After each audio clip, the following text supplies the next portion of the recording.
ये तो अच्छा देखा जाए, खराब काहे देखा जाए। बात वही रसगुल्ले वाली। ये एक सज्जन दरवाजे के बाहर जो है हथेली में कुछ खा रहे थे, तो सामने से नीलमणि निकले। उन्होंने पूछा, भैया ये तो क्या खा रहे हो, तुम्हारे हाथ तो है ही नहीं कुछ, ये खा क्या रहे हो? बोले गुड़ खा रहे हैं। गुड़? गुड़ तो दिख नहीं रहा है। बोले झूठ मूठ खा रहे। तो नीलमणि तो ज्ञानी थे, उन्होंने कहा अगर झूठे मूठ खा रहे हो तो भैया रसगुल्ला खाओ, छेना ही ना खाओ, कोई गुलाब जामुन खाओ, अगर झूठे मूठ खाना है तो। अगर सोचना ही है केवल, कुछ करना नहीं, तो कम से कम अच्छा अच्छा सोचा जाए। इतना तो कार्य अपने हाथ में है कि अच्छा अच्छा सोचा जाए। तो जब अच्छा सोचते हैं आप, तो फिर वो इसी सृष्टि आपके आसपास निर्माण शुरू हो जाता है।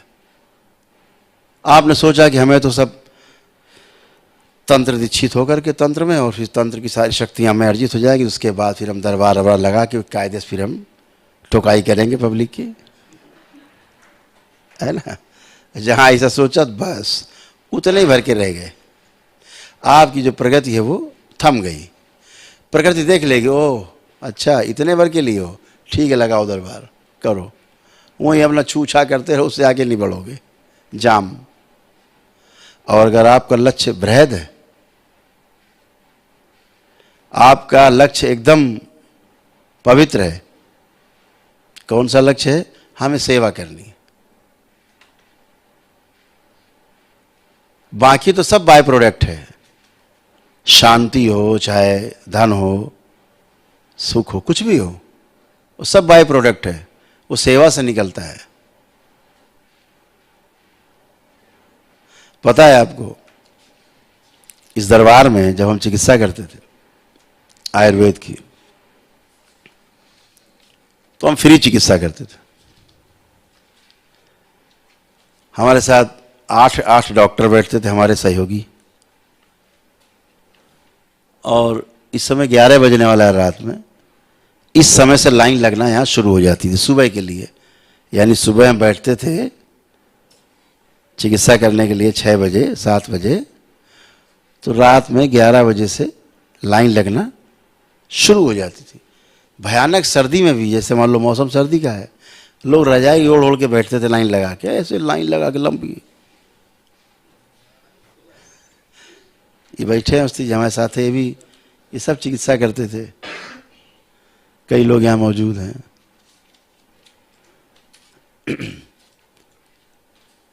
कभी कभी लाठियां भी चल जाती थी पुलिस की, इतनी भीड़ होती थी लाइन लगाने की।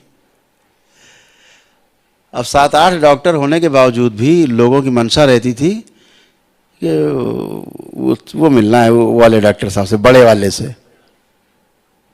बड़े वाले को, जिनके सर पे बाल का बहुत कम, छोटे छोटे, उनसे मिल। लोग बता देते थे वहां जाना, जिसके सर पे बाल वो छोटे छोटे, उसी से मिलना है, बाकी सब बेकार है।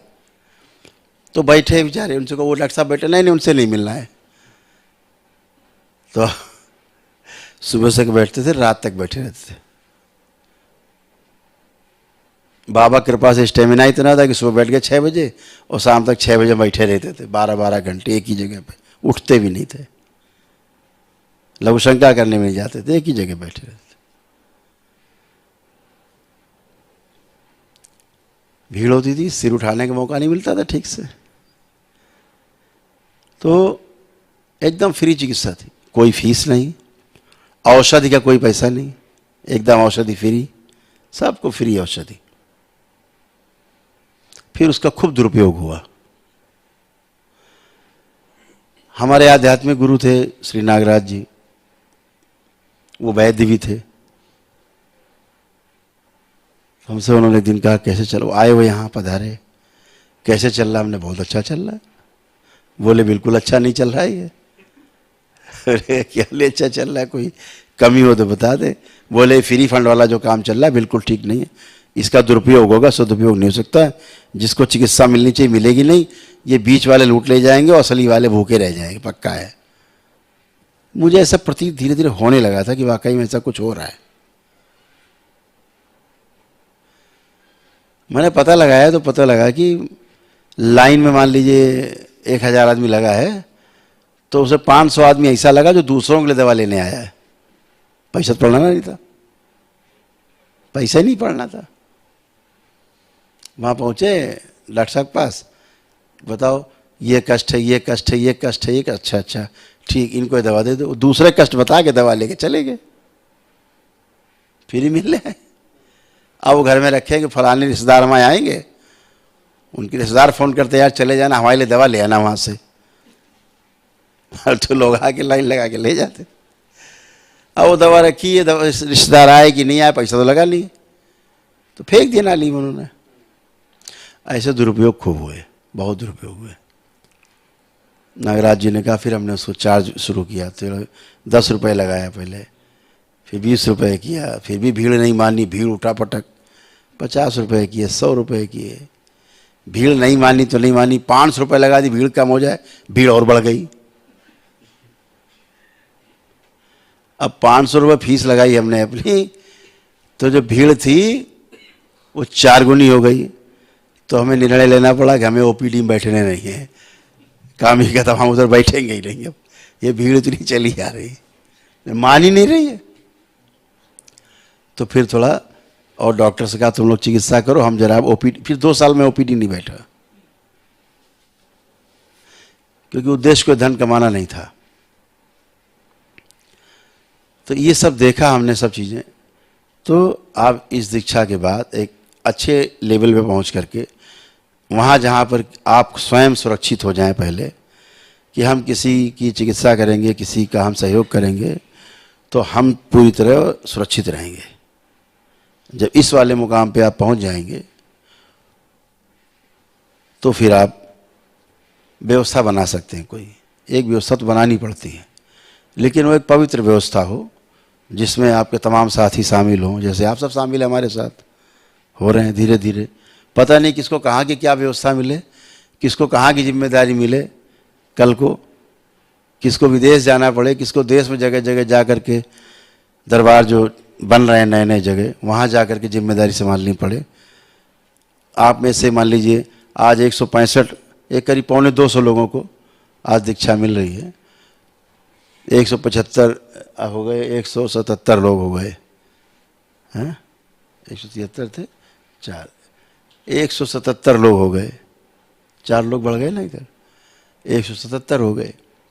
तो 10% लोग ऐसे निकलेंगे जो फुल टाइमर होंगे, कहते गुरुजी हमारा फुल टाइम है, कोई काम नहीं, आप बताओ क्या करना है। ऐसे निकलेंगे 10-15 लोग, 20 लोग ऐसे निकलेंगे हर महीने। तो इनका सदुपयोग और ज़्यादा उन पर कसाई की जाएगी, थोड़ा और रगड़ाई की जाएगी जरा उनकी ढंग से। जैसे दरबार के सेवक हमारे साथ रहते हैं, इनकी खूब रगड़ाई होती है, ये रंदा लगा के रगड़ाई होती है इन सबकी, है ना। ये हमारे साथ सब ऊपर बैठते रोज, हमारे बैठने का टाइम हो रहा रात को 12 बजे के बाद, ये सुबह 4 बजे तक 5 बजे तक सब बैठते हैं हमारे साथ। इन पे सब पे रंदा चलता है एकदम से ऊपर से उठा पटक। तो इतने तगड़े हो गए हैं कि इनके आगे एक नहीं 1000 तांत्रिक खड़े कर दो, बेहोश हो जाएंगे, भाग जाएंगे, रुकेंगे नहीं, एक के आगे नहीं रुकेंगे, इतने मजबूत हो गए हैं रंदा से। और ये तब है कि इनमें से किसी ने कोई तंत्र दीक्षा नहीं ली है अभी, ये सेवा से, केवल सेवा से ऊपर पहुंच गए हैं, केवल सेवा से, समर्पण से। तो सेवा बहुत अद्भुत है। जब सेवा का भाव रहता है तो पूरी सृष्टि आपके साथ खड़ी होती, इसका हमेशा ध्यान रखना है। आपके भाव से ही, कहते नहीं भाव सागर के पार जाना है। भाव सागर मतलब भाव, जो भाव हैं, भाव के तो सागर है, उसी में तो गोते लगा रहे हैं हम लोग। उस भाव के ही कारण तो आप यहाँ बैठे हो। अगर आप में भाव नहीं होता सुंदर सेवा का, तो आप यहाँ नहीं बैठते। तो भाव, उस भाव सागर से पार कैसे जाना है कि अपने जो भाव हैं वो, उसका चुनाव करना है जो सही भाव है, और भाव का चुनाव करके उसी के अनुसार आगे चलना है ना, भावातीत होना है। तो आप सब कर सकते हो, आप सक्षम हो। दरबार ने आपका चयन किया है। जैसे चयन करने की पद्धति इस दरबार में है, इंटरव्यू लेने की, साक्षात्कार लेने की कि आप में योग्यता है कि नहीं, किसी दरबार में धरती में ऐसे वर्तमान में कोई परीक्षण और कोई साक्षात्कार इंटरव्यू नहीं लेता जैसे आपका दरबार इंटरव्यू लेता है, हैं? और ये दरबार आपका चयन करता है, आपके भाव देखता है और योग्यता देखता है। दो चीज़ें देखता है, योग्यता और भाव, फिर आपको चयन करता है। तो निश्चित रूप से दरबार के आप आंखों के तारे हो, इसीलिए आपका चयन हुआ है। और हम भी ये इस बात की हम आशा रखते हैं कि आप सभी इस पर खरे उतरेंगे। तंत्र दीक्षा के बाद आप जप के बाद जब दशांश करेंगे तो आपको इसके अद्भुत परिणाम जाप करते करते दिखने लगते हैं। ऊर्जा इतनी ज़बरदस्त ऊर्जा होती है, मंत्र दीक्षा में इतनी ज़बरदस्त ऊर्जा है। तो तंत्र दीक्षा है तो बहुत बड़ी ऊर्जा है, विशाल ऊर्जा है। हम सब देखते हैं यहाँ जब कोई तंत्र दीक्षा का आता है ना बाबा का चेला, तो गुरु जी जरा हमारा दशांश, तंत्र वाला दशांश हमारा सेट कर दो। देखते हो आसमान में उसकी लपटें उठ रही होती हैं, ऐसी आग की लपटें उठ रही थी उसके ऊपर से आसमान तक। मतलब कोई देख ले दृष्टि से डर जाए तो उसको सेट करते हैं आज्ञा चक्र। ये तो पहला आयाम है, पहला आपका पहली सीढ़ी है आपकी तंत्र दीक्षा की। ऐसी 20 सीढ़ी अभी आगे और हैं जो आपको और बलवान बनाएंगी और ताकतवर शक्तिशाली बनाएंगी और सेवा के लिए और ज़्यादा कर्मठ आपको बनाएंगे। तो आप सभी लोग दीक्षा के लिए तैयार हो जाएं। उसके लिए